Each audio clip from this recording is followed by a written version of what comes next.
Seventh universe ஜெயிக்கிறதுக்கு வாய்ப்பே இல்லை. எனக்கு தெரிஞ்சு ஜிரன் ஒருத்தனை இந்த டோர்னமெண்ட்டை முடிக்கிறதுக்கான நேரம் வந்துடுச்சு. ஒத்துக்கிறேன். இது 11th யூனிவர்ஸ்கான நாள்.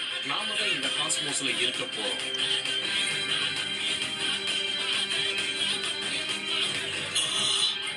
இதெல்லாம் உண்மையா? இங்க இருக்கிற சைடு எல்லாருக்கும் இதுதான் முடிவா? எங்களால நம்ப முடியல. கோகு, நிஜமாவும் கதை முடிஞ்சுதா?